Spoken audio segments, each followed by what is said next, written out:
Well, good morning, everybody. Welcome to the National Press Club. My name is John Hughes. I'm an editor at Bloomberg First Word. That's Bloomberg's breaking news desk here in Washington. And I am the president of the National Press Club. We have a historic day here in the National Press Club. Our guest, live via video link from the International Space Station, is astronaut Scott Kelly. Here in the ballroom, next to me, we welcome astronauts Mark Kelly and Terry Virts. But first, I want to introduce our distinguished head table. This table includes club members and guests of our speakers.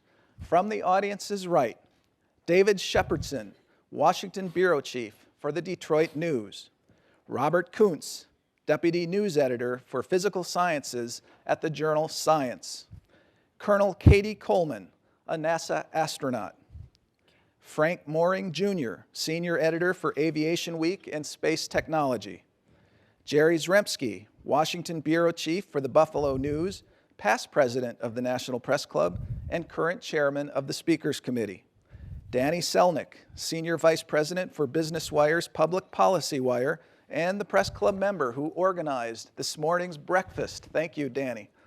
Captain Samantha Cristoforetti, a European Space Agency astronaut. Andrei Sitov, Bureau Chief for TASS, the news agency of Russia. Ferdos Al-Farouk, reporter for The Gray Sheet.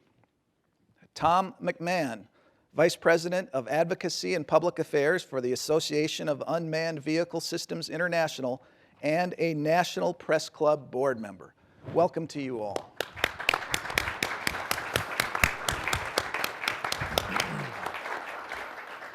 I also want to welcome our C-SPAN and public radio audiences and our live audiences watching around the world on the internet. You can follow the action on Twitter. Use the hashtag NPCLive. That's hashtag NPCLive on Twitter. So 100 years ago, one of the first transcontinental telephone calls was made from the National Press Club. A photo on the wall upstairs documents that historic moment. It also marked the first time that a high-ranking U.S. official was photographed at the National Press Club because it was then Secretary of State William Jennings Bryan who made that historic call to San Francisco. Earlier this year, Vint Cerf, who gave a speech here and has been doing some work for NASA, asked the question, what would be the 2015 equivalent of that 1915 phone call? Well, some conversations that resulted from that question and some cooperation from NASA led us here today for another first for the National Press Club, a live press conference, live messaging going up to space. And it's a historic day. It raises the question for the National Press Club president of 2115. That is, who are you going to call and how far away are you going to reach? So it's very fascinating that we're here today, and I want to remind you all that our astronaut in the space is Scott Kelly. Kelly went to the space station in May to begin a 342-day stint there, and that will be, I'm sorry, it was March, not May. This is his brother who just corrected me. This will be the longest ever stint by a U.S. astronaut, and as of today, he is just under the halfway point to making history. And here on the ground, we have Scott's twin brother, a retired NASA astronaut, Captain Mark Kelly, and he is undergoing a study with his brother to determine the effects of long-duration space flights on the human body. We also have, here on Earth, Air Force Colonel Terry Virts, who in June was the most recent NASA astronaut to return from the International Space Station. So we welcome our astronauts here on the ground, and I expect that in about a minute, we will be hearing from the International Space Station. What are you going to say to your brother if you're able to send a message to him this morning? So you want me to say it twice? Oh. Maybe I should wait until we have him on the screen. We'll be surprised. No, I talked to him yesterday, so we've kind of caught up a little bit on what's been going on. I get the opportunity there's a phone on the space station. For folks that don't know that, it's kind of like an internet call, and there he is. There's in Scott. Space. Scott, can you hear us? Houston, are you ready for the event? I'm ready for the event. National Press Club, this is Mission Control Houston. Please call station for a voice check. Station, this is National Press Club. How do you hear me? I have you loud and clear. Welcome aboard the space station. Welcome. Thanks for joining us, Scott. We have a full room here. I know it's around lunchtime up there. We just had breakfast. Could you tell us what you're doing today? Yeah, well, first of all, it's great to be here with you guys today. Yeah, I know you're having breakfast because both my brother and Terry Virts there sent me pictures of their food. I guess they're trying to make me, feel bad about what we have to eat up here. But today's actually a day off for us because we had some crew members departing late last week. So today is actually a free day. And what do you do on your day off on the International Space Station? You know, we have a lot of work up here with over 400 different science experiments going on throughout the year I'm here. We do a lot of work on the different systems that keep us alive. So mostly on the day off, it's a time to rest and recover from a very hectic schedule. I generally take a lot of pictures of the Earth, do email, maybe watch something on TV. Yesterday we were watching the Texans game and the Broncos game later, so that was nice. So you're about halfway to your year-long goal. How do you feel? What effects have microgravity had on you so far in this almost 6-month period? Yeah, so, I feel pretty good overall. I definitely recognize that I've been up here a long time and have, just as long ahead of me. But I feel, positive about it. I think, if I manage my work, pace of work and, energy right, I'll have, enough in the tank to get to the end. I'm pretty sure I will. As far as physically, I feel good. We have some pretty good exercise equipment up here. But there are a lot of effects of this environment that we can't see or feel, like bone loss, effects on our vision, effects on our genetics, our DNA, RNA and proteins, things like that. And that's why we're studying this, myself and Misha, on this 1-year flight. And, I think right now the jury's out on that. We're going to have to get all the data and have the scientists analyze it and then, submit the results for peer review, the stuff the scientists do. So, hopefully we'll find out some great things about me and my colleagues spending a year in space. So there's a lot of attention, a lot of interest in getting to Mars. How will your effort up there help us get to Mars?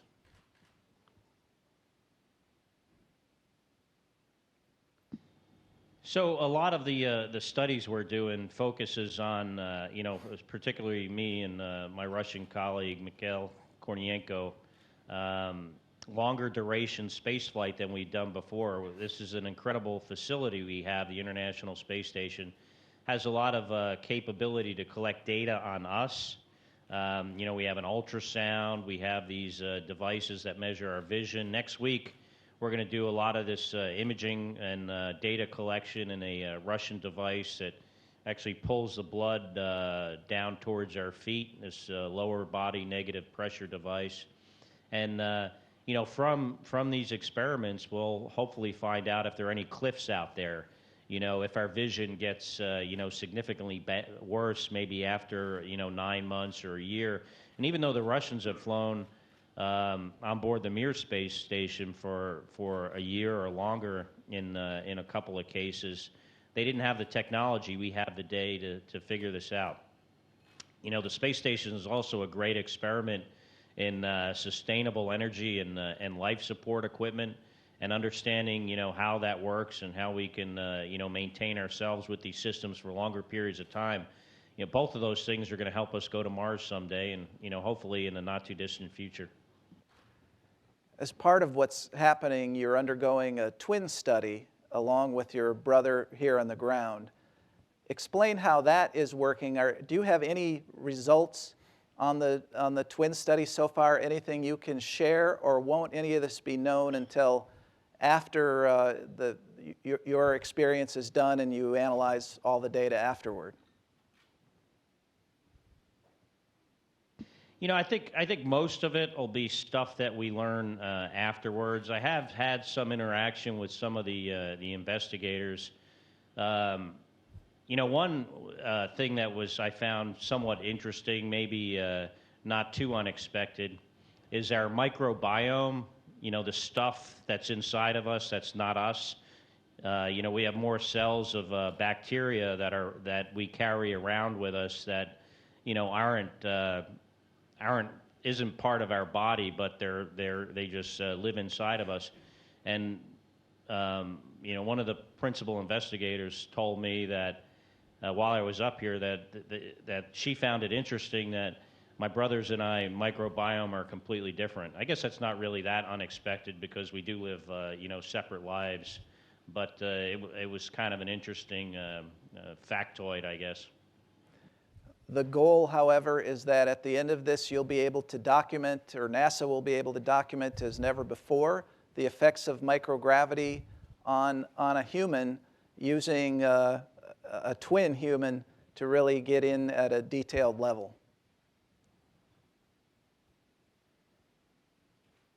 Yeah, you know, it's really, it's kind of a serendipitous thing, I think, that my brother and I are both identical twins and astronauts. And, you know, the fact that he's an astronaut and has a lot of, you know, experience with NASA means not only is he comfortable doing all these types of experiments as the control person, but also NASA has a lot of data on him going back to when we interviewed in 1995.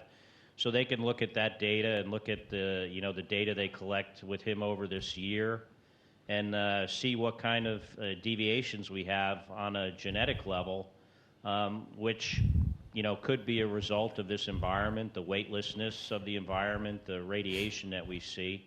And, you know, from that, figure out other areas we need to investigate so we can, you know, eventually complete our journey to Mars and elsewhere. NASA estimates that the recently discovered Earth-like planet in the Kepler 452 star system has double the Earth's gravity. Those scientists mentioned your heroic experiment and the effects on gravity and when talking about this.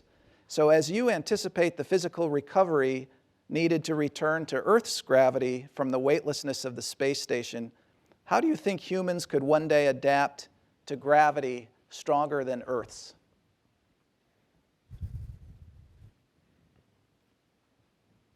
You know, I guess, you know, Charles Darwin proved that, you know, the species, different species in general, are very adaptable to their environment.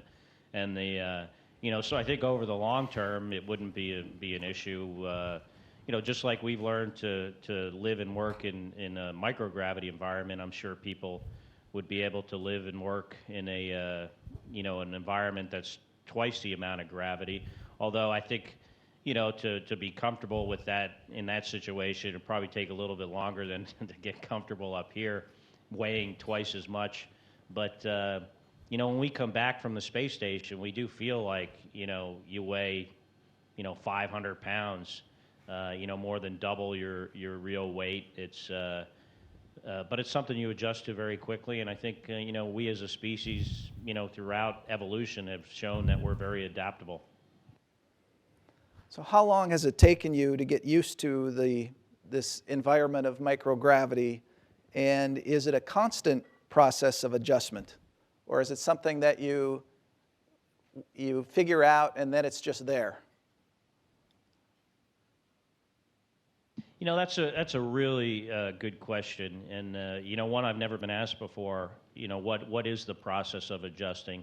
And you know, so far I've found that it is a continuous thing. You know, it gets you know, less significant over time, but I do notice, you know, I can do things now that I couldn't do right when I first got up here, even though I'd flown 180 days in space before. My ability to move around is really improved over time and continues to improve. And you just get more comfortable. Your clarity of thought is greater. Your ability to focus, things like that. So, I found that the adaptation has not stopped, and it'll be interesting to see where I'm at 6 months from now. I know that on Earth, when they do experiments, there you go. That's good, that's good. On Earth, when they do experiments, they often put people down in a close environment and leave them there for months at a time to see how they interact with one another. Now, you're up there for a long time with your colleague. How about the human component of this, the human interaction? Are there subjects that you need to avoid in talking about, or how do you learn to live with one person for such a long time, or people so long up on the space station? I think people find it hard to believe, but so far in my over 300 days, actually approaching a year in space, I've noticed very few conflicts. I think, not only does NASA, but our international partners do a very good job at selecting people that are, easy to get along with in this type of a harsh environment. So, especially on this flight, I haven't had any issues, and, nor do I expect to have any, or, people to have issues with me, hopefully not. We get along great. And it's, we're all one big team up here. We recognize how we rely on each other, on a psychological level, but also for our own personal safety. And, that goes, it's just as important with my, fellow astronaut up here as it is with my other international colleagues, including the Russian cosmonauts on board. All right, I'm going to bring in your brother here in a minute, but do you think that you or Mark got the better end of the deal on the twin study?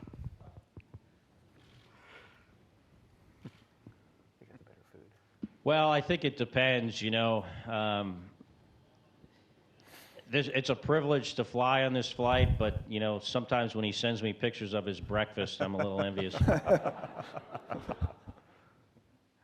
And Mark, what would you say to your brother? What about breakfast? Sure. Well, I talked to him yesterday, and we caught up on a few things. There's a phone on the space station, so we can communicate other than, this kind of setting. I was interested in what you thought about the Houston Texans' first performance yesterday. Well, fortunately, it's a long season, so I'm very optimistic they'll improve. I think there's areas where they need to. But regardless of how they do, I'm a huge fan and feel fortunate to have football season here and have something to look forward to on the weekends. I had another question for Scott I think people might find interesting. So in space, you could see he's got his legs down, right, but he's not standing. So his feet are actually under a handrail. And I always think it's interesting actually what happens to your feet in space. So maybe you can share, if you're comfortable, sharing that with folks. Yeah, so we don't really use the bottom of our feet much. And so over time, any calluses you have on your feet kind of fall off. And, after about 5 months up here, you have baby feet. But then you have a big callus on the top of your toe, big toe, that because you use that to move around. When I got back from my last flight, I was, a few days after the flight, I was getting a massage at one of those massage chain places because I was pretty sore in other, certain areas. And the masseuse says, she goes, you have the softest feet I've ever felt in my whole life. And my response was, thank you. I'm very proud of them. Scott, this is obviously probably the start of what will be a long experience of long human spaceflight missions as we contemplate Mars and beyond in our future.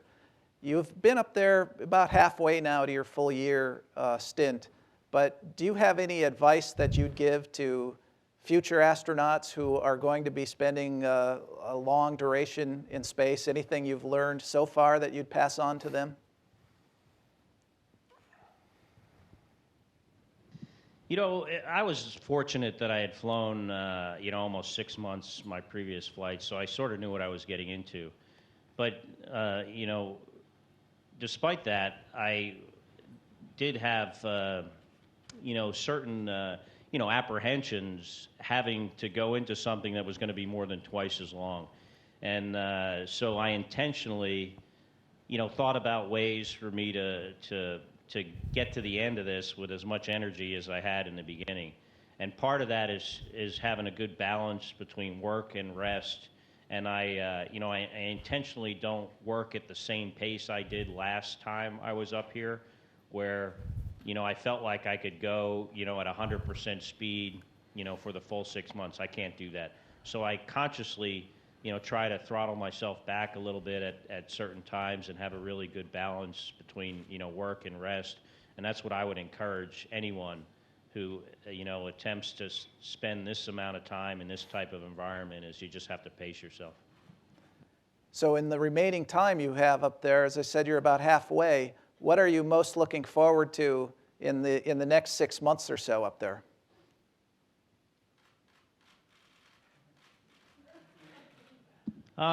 You know, we have a couple of spacewalks coming up, and you know, I look forward to that. I've never done a spacewalk. I'll be doing one with the guy that just got something out of the refrigerator.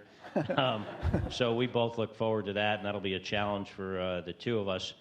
And but what I'm looking most forward to is just getting to the end of this with you know, as much energy and enthusiasm as I had in the beginning, and doing it safely and completing all of our mission objectives and getting all the science done. Okay. Last question. What is the thing, of all the things that you miss in your time away from Earth, and now after such a long time, what's the top of your list of things you miss from being down on the planet? So after being with other people, you know, people you care about, your family, your friends, just going outside. I mean, this is a very closed environment. You know, we can never leave. You know, the lighting's always pretty much the same. The smells, the sounds, everything's the same. So, you know, even I think most prisoners can get outside occasionally, you know, in a week, but we can't. And, you know, that's what I miss after people. Well, Scott Kelly, I want to thank you for joining us today on this historic day at the National Press Club. And the audience wants to show its appreciation by giving you some applause. Thank you.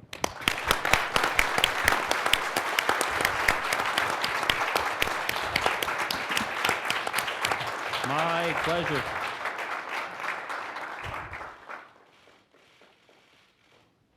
All right. See you later. Somebody passed up a question, and maybe it was one of our news. Bye-bye. And maybe it was one of our news photographers in the room. But that concludes our event. There were some large cameras in the pictures, telephoto lens type cameras.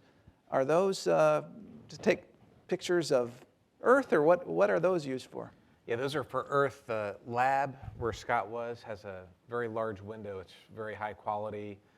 Sometimes we have experiments in there that take pictures of farm fields, how those are used, or different experiments. But when we don't have the experiment blocking the window, we can grab the camera and take pictures. And Scott's been really good. I had a tendency to take like big picture views where you could see the Earth and the limb and space and stars. And Scott was a big fan of getting that big, gigantic 800 millimeter telescope and zooming in on stuff on the Earth. So it's one of the favorite things we do in space is take pictures of Earth. What was the room that he was coming to us from? What was the purpose of that space? So we were in the lab, and we were looking backwards towards the Russian segment. And where Chell came from is some exercise equipment off to the side. So I think he was in there either running on a treadmill, or we have a exercise machine that allows you to do bench press and squats and deadlifts and that kind of thing. It was the U.S. laboratory. Yeah. Okay, the U.S. laboratory. And how would you avoid, he mentioned missing going outside. What would you do to avoid being stir crazy up there? It was funny when, I think it was right after Scott got there, when Samantha and I were there, I missed Earth, and the Russians actually were sending up audio clips of rain and wind and birds and stuff. So there was one weekend where every laptop, the station has 100 laptops, and we put this rain sound. So it was like raining in the station for the whole weekend. It was pretty cool. Everywhere you went, it just sounded like, rain. That was good. So that's one way to cope with it. Right. Mark, I talked with your brother about the twin study. What is your role in the twin study here on the ground, and how much time does it take? How often are you being tested and the like? Yeah, so far, my role has been to provide samples, blood, saliva, other things I'm not going to go into, and be there for MRIs and ultrasounds, and even some experiments. Sometimes I'll be laying in some kind of contraption. I don't even know what they're trying to figure out. I'm just like, do whatever you need to do. So it's providing data over an extended period of time. So sometimes I'll visit Houston and meet with the researchers and spend a whole day giving data. Sometimes they will send somebody to Tucson or even once to New York City to collect data from me. And we'll do this while my brother's in space, but then I think also after he gets back for a period of time. From what we understand from some of these researchers, one of them recently said that they're going to have more information on Scott and I on our molecular and genetic information than any other human ever. That was not an official position, but this is what one of the researchers, their comment on this study. And there's probably 10 to 12 different experiments, or at least different universities doing experiments, from all the way from the University of Frankfurt to Stanford, Harvard Medical School, Johns Hopkins, I think the University of Pennsylvania, Purdue. So really pretty substantial research universities. And it'll be interesting to see what the data shows on the genetic and molecular, mostly, effects from this long-duration spaceflight. My brother mentioned that there might be a cliff, and I don't think I think that needs a little bit of further explanation, right? So we have data on a lot of people out to 6 months for being in space. So we have a pretty good idea of what happens in that 6-month period. We have no data beyond 6 months. So maybe there becomes a bend in the curve. And what I mean by that is we know people's vision gets worse over the 6-month period. But maybe at 9 months or 10 months, maybe it gets really, really bad. And imagine you're trying to send a crew to go work and live on Mars for an extended period of time. But by the time they get there, we find out they're going to be nearly blind from the environment. That's a big problem. So that's part of the idea of doing this research over a 1-year period, is to figure out if there are any of these bends in the curve. Right. What are the thoughts of both of you on how soon we can get to Mars? I think our ability to go to Mars is not so much based on the technology to do that. I think that part we can figure it out. We could figure out the engineering and the propulsion system. Ultimately, I think we can figure out what it's going to take to mitigate some of these physiological effects from being in space. I think the limiting factor and the thing that's really controls when we actually do this is the public desire to do it. We will need a lot of public support if we're going to take on that kind of endeavor to put a person on Mars. And that public support then means that we get congressional support and administration, support of the administration in the White House. That's the most important thing, because, a challenge like sending somebody sending people to Mars is going to be expensive and it's going to take a long time. So without that public support, I would say it won't happen.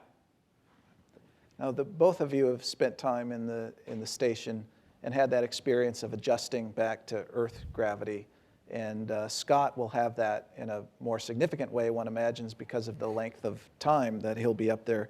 But what are the 3 or so most unique things that your body experiences that you go through when you transition back to Earth from a period of time up on the space station?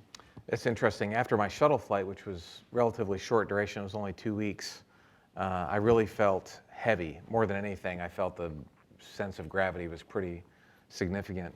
And after my station flight of 200 days, it was, I felt heavy, but the main sensation I had was one of being dizzy. You could still walk and stuff, but it took a few days before that dizziness abated. But the thing that really surprised me about the station flight, 200 days, was how quickly I adapted back to Earth. I thought I was prepared for much worse and to have months of, lingering effects, but I adapted a lot quicker than I thought. Right. Was that also your experience on the transition?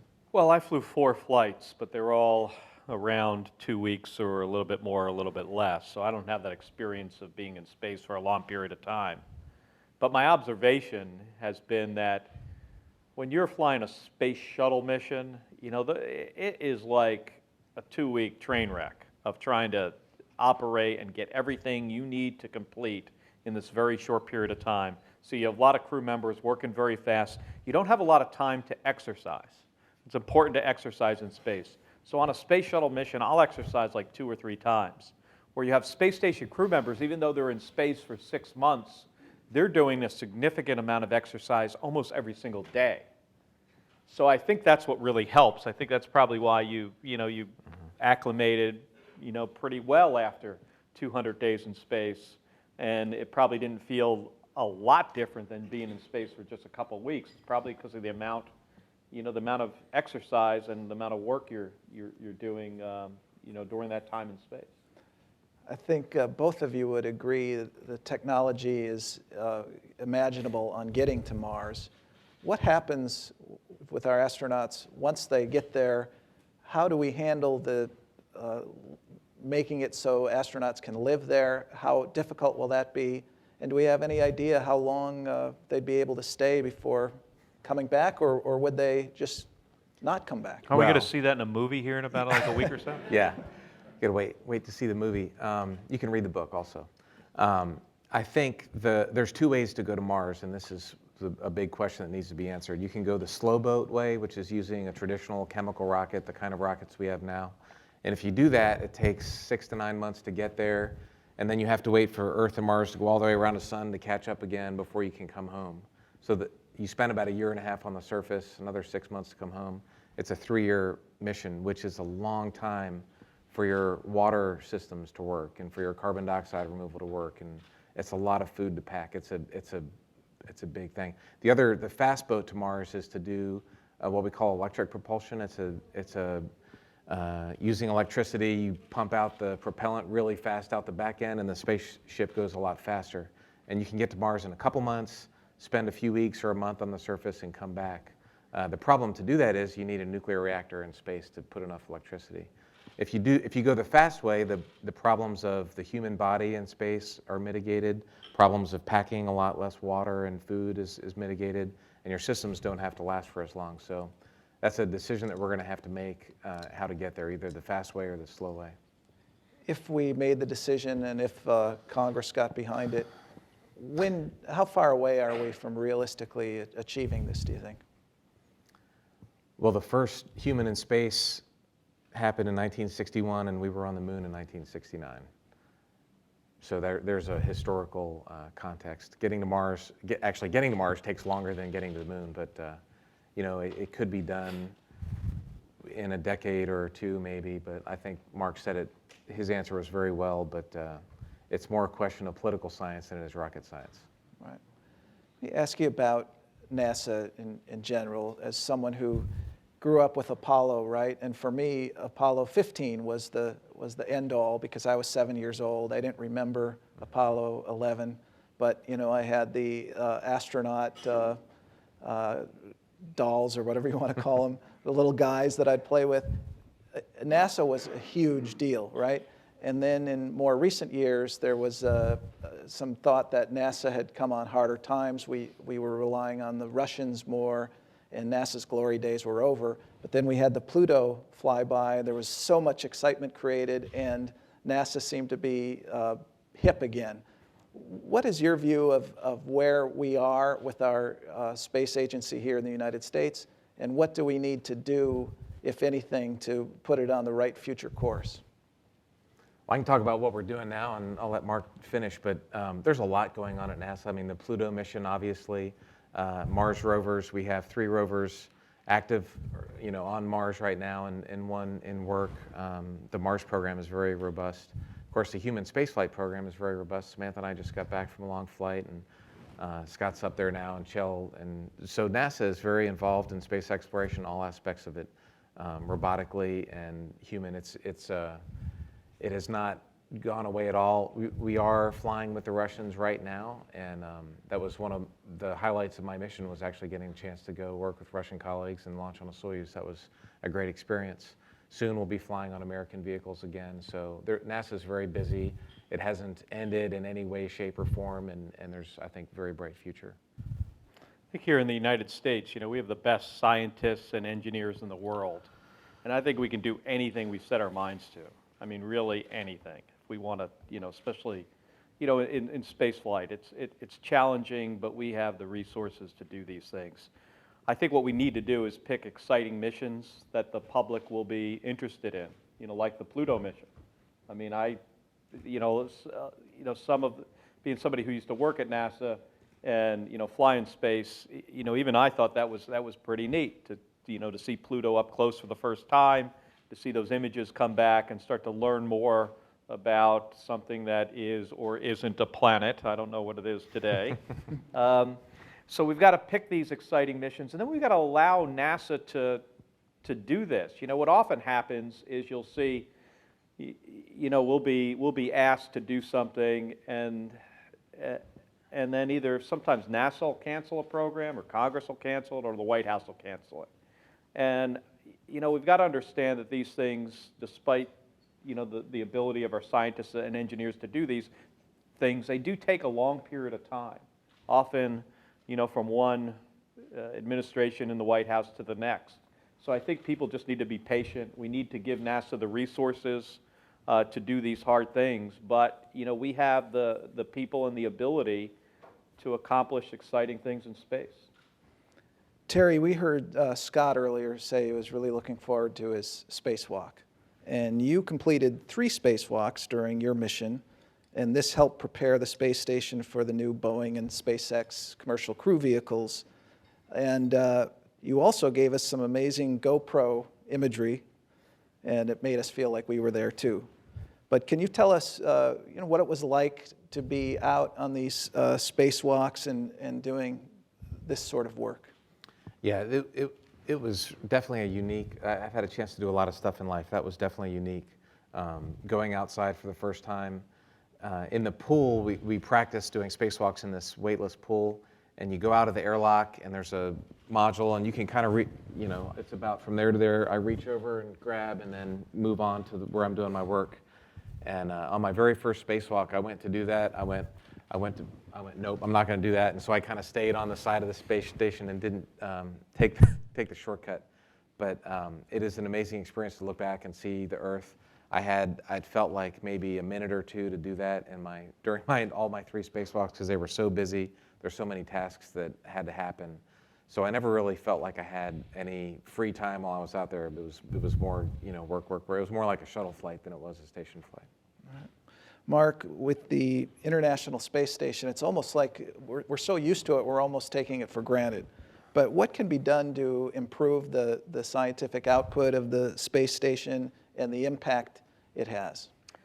Well, my brother mentioned that they've got, over the period of time that he's going to be there, there's 400 different experiments going on in a bunch of different laboratories. There's the US laboratory, there's a Japanese laboratory, there's a European laboratory on board.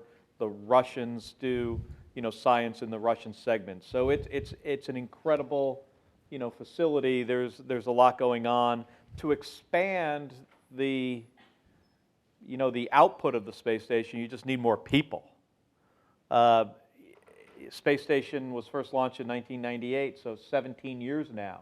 starting to get kind of old. Things break. People have to fix things when they break. That takes time away from doing the science. You know, you don't have an electrician or a plumber. You don't have somebody to clean the place up. So the crew members are they're the mechanic, they're the scientist, they're the secretary, the guy who's fixing the toilet, when that breaks. You're the maid, you're cleaning up on the weekend or during the week. So it really comes down to crew time. But to add crew members is complicated. You have more crew members on board, now you need another return vehicle on board that acts as the lifeboat if something happens.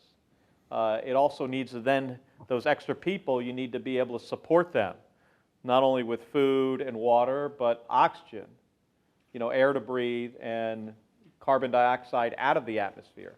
So it gets really complicated and it's hard to do, but just to answer your question, we would need more people to get more out of it. Right. Of course, the International Space Station, living up to its name, has been such an international effort. Do you foresee, when we look at Mars and long spaceflight missions in the future, do you envision that these will be international collaborations, or will they be more of U.S. efforts? My own personal view is that it will definitely be international. The reason that the International Space Station survived, if you look at the history of it back in the 90s, is I think the international program aspect of it allowed it to make it through Congress. And going back to the political science versus rocket science aspect of it, the international program makes it something that can survive over a longer period of time. So, and plus it's great to have the ingenuity and you can gain some efficiencies by having different countries build different modules, and so one country doesn't have to build the entire program themselves. Somebody passed up a question about Elon Musk, who recently talked about Mars and using a thermonuclear device as an option to make Mars more habitable. Any thought or comment on that? I saw that in the newspaper. I don't know the science behind nuking a planet. But I will tell you, Elon's a very smart guy, and he does think outside the box. And when you look at what he's been able to accomplish, not only with SpaceX launching cargo to the International Space Station, hopefully people here pretty soon, an incredible car company, a big solar company. I mean, he tends to know what he's talking about, but I don't know the science behind nuking the planet. Another person in the audience here writes, U.S.-Russia relations are tense on Earth but seem very productive in space. What can leaders on Earth learn from your cooperation aboard the International Space Station? Well, I can definitely second that motion. It was relationships in space and on Earth. Training or preparing to launch into space are great. Our colleagues there are very capable. They're very friendly. I had a great time in space with Anton and Sasha and Misha, who's up there right now with Scott. So we had a great experience with them. And frankly, I think the station has accomplished a lot of things. And the most important thing is the international relation aspect of it. It's been, of all the ups and downs of relationships on Earth, the space station has been a very positive beacon of light. So Terry, you were on the space station during experiments with 3D printing. Mm-hmm.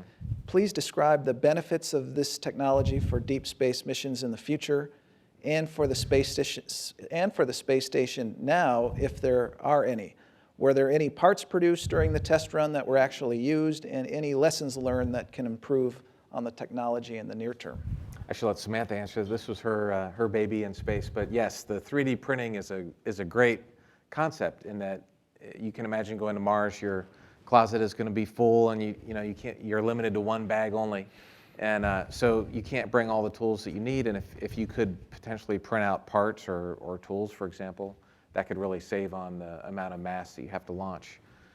We did make a little wrench, and it was made out of the plastic. It wasn't like a hard metal wrench, and it was the first time it's ever been done in space, so it was more of a technology demonstrator. But it was pretty cool to see a tool printed out in space, and we sent it back down to Earth for analysis, so we didn't keep it up there to use it. But that's a technology that has a lot of promise, I think.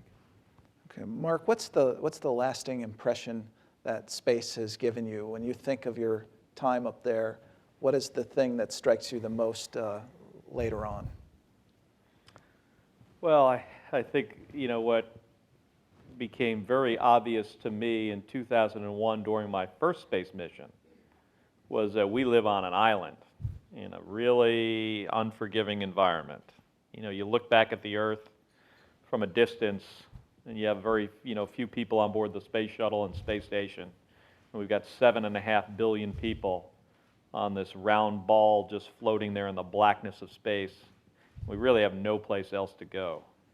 And that becomes that was pretty striking and pretty quick, observation by my part, and I imagine by other astronauts that fly in space. So it gives you, I think, a little bit more of an appreciation for, our planet and what it does for all of us, and the need for us to consider that and take care of it. Right. Terry, as we've talked about, the space station crew has conducted hundreds of experiments, including many that have been developed by science students and transmitted up there. Do you consult with these same students when questions arise, and if so, how? And which science student experiments were the most interesting or challenging? We do have, it depends on the experiment. Sometimes we just talk to Houston or Huntsville as the NASA control center when we're doing experiments, and then sometimes if it's complicated, they'll tie us in directly with the scientists who made it. So it depends on the experiment. And I'm trying to think of what student-only experiments we had. And most of the experiments we did, you kind of don't, you just do the experiment and you don't really know who came up with it. But as far as student experiments, the student things I do remember is they built some equipment, like some storage bags or storage locations and stuff. Okay. Mark? Spheres, yeah, so I was not involved in this, but there's a thing called spheres. They're little satellites with little cartridges of air jets that fly them around, and that was a big student-led experiment with MIT that my crewmates were talking to the ground, and that was very interactive. The students could make software and fly them around, kind of like these robotic competitions that a lot of kids do nowadays. Only this was a satellite in space competition that they were flying around. Right. Mark, I mentioned earlier relying on others for transport up to the space station. Do you think ending the space shuttle program before there was a replacement slowed the U.S. space program? In other words, was it a good transition, or could we have done better? So we had the Columbia accident happen in 2003, and after Columbia, there was a joint decision made to retire the space shuttle because we realized that if we continued to fly it, over another decade, we'd probably lose another spacecraft and a crew, and we didn't want to do that. So this was a decision that was made by the White House, by Congress, and by NASA, including the astronaut office. This was the right thing to do, to retire the space shuttle. What it allowed us to do is speed up the development of what the next spacecraft was going to be. When you get into testing and developing and building the hardware for a new system, a new launch system, a new rocket, a new spacecraft, it gets really expensive really quickly, like upwards of $2 to $3 billion a year to do this. Well, it just happens to be that the space shuttle operating budget was about $2 to $3 billion a year. So there's two things we could have done. We could have retired the space shuttle and used that money to develop a new spacecraft. Or we could have gotten $2 to $3 billion more out of Congress and the White House to develop a new spacecraft at the same time. Well, NASA's budget's only about $19 billion. So you're talking about a 15% increase in NASA's budget to build a new spacecraft. In this fiscal environment over the last decade, how hard do you think it would be for an agency to get an increase of about 15% in its yearly budget? It'd be really, really hard to do. I absolutely believe we made the right decision. We wanted to. Now, I would have personally flown the space shuttle every year for the rest of my life if I could. It is the best spaceship ever. I loved it. part of me still wishes it was still around, but at the same time, we did make the right decision. I mean, because the space shuttle was designed, they were each designed to fly about 100 flights. And Endeavour, which I flew on its last flight, that was flight number 25. So they were designed to fly about 100 flights, but they were not designed to fly for 30 or 40 years. And that's the issue we were dealing with. So it put us in a position where we have to rely on our Russian partners to get crew members to and from the space station right now and over the next couple years still. But we'll be back flying U.S. crew members on U.S. rockets from U.S. soil here in no time, and I think it puts us on a good path going forward. So either one of you, if you were Congress or the President, where would you focus our resources for NASA? Would it be on a Mars mission? Would it be on missions like what the Pluto flyby, going back to the moon, the space station? Where do we need to put our focus? We do everything. Do it all? Yeah, if it was up to me. Yeah. But what if you didn't have unlimited resources? What would you prioritize? That's harder. Yeah. I'll let Terry ask. Let the active astronaut active duty. No, I think NASA does not have just one. I would not focus on just one thing. NASA has a broad mission to do both aircraft research and also robotic space exploration and human space exploration. So I would divide it up. Okay. Terry, you stayed connected to Earth through your favorite pastime of baseball when you were up there. So as I understand, you set out to photograph every major league ballpark from orbit, and you posted many of these images on social media. Did you get them all? Where did that end up? I got almost all, and the coast stadiums are pretty easy to get. Like Baltimore is easy to get, DC is easy to get, the New York stadiums, Boston's very easy, San Diego.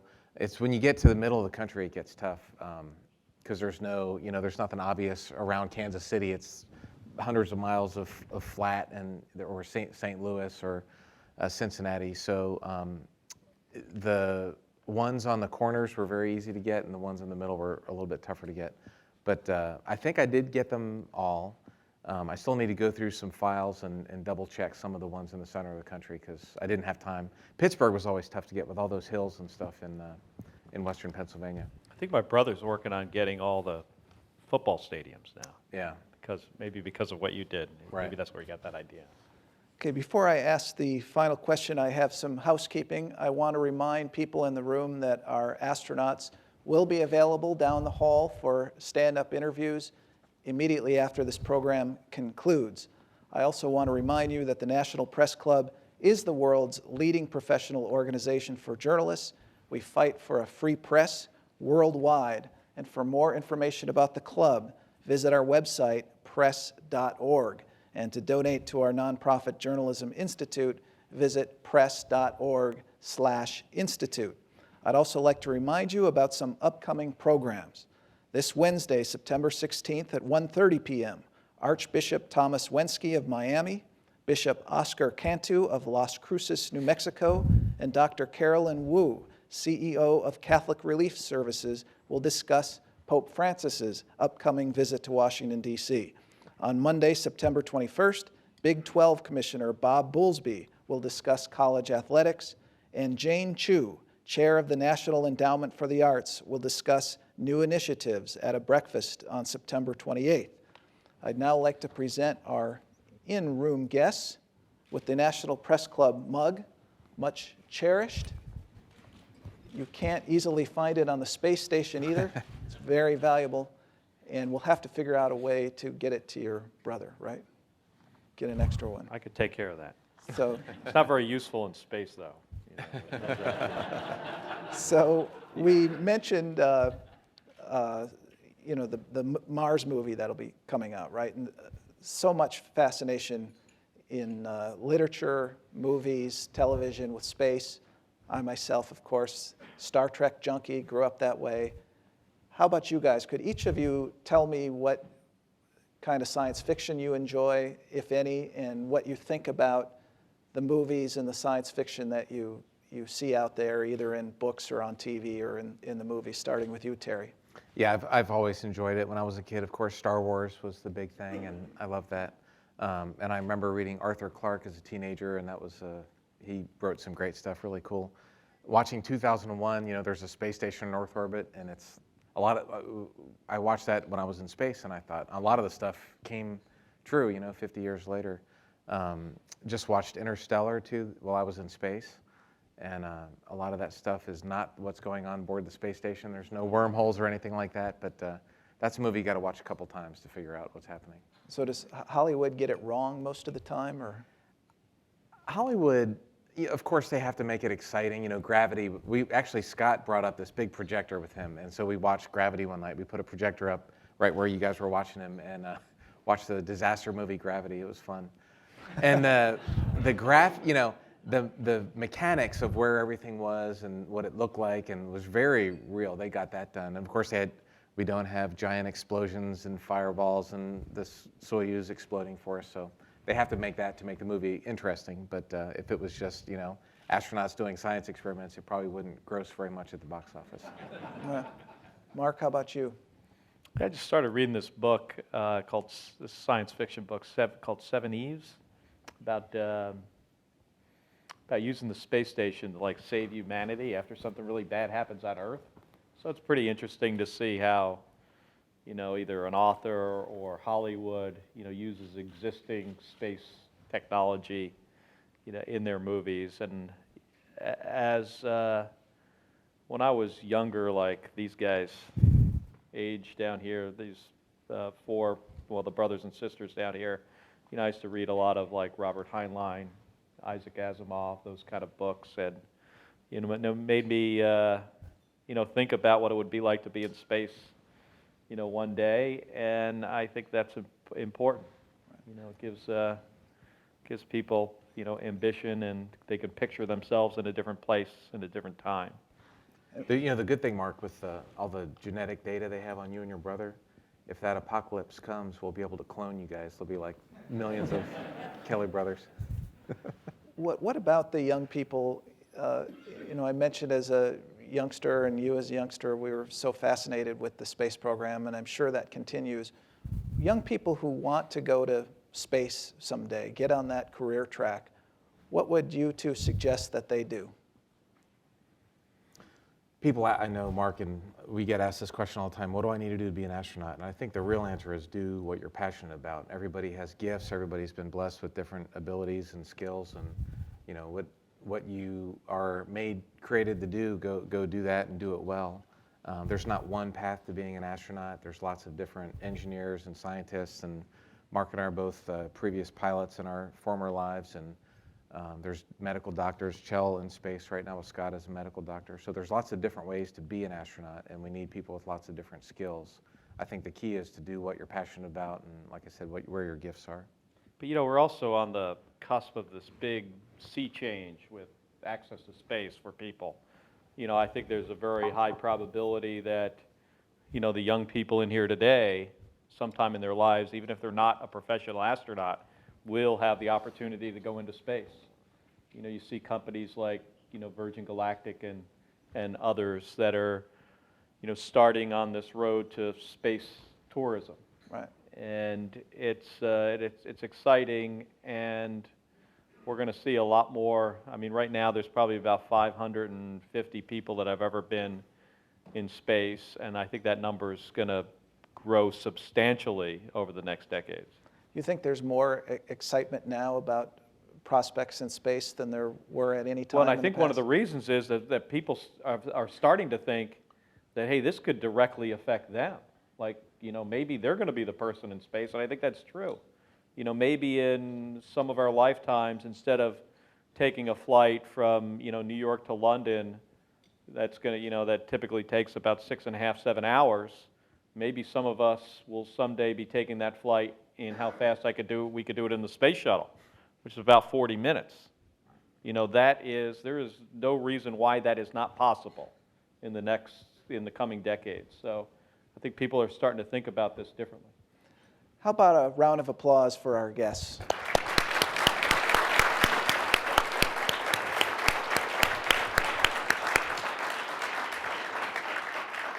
I want to thank our National Press Club staff, including the Journalism Institute, for their work on today's program. If you would like a copy of this program, go to our website, press.org, and that's where you can also learn more about the National Press Club. Thank you so much for attending today. We are adjourned.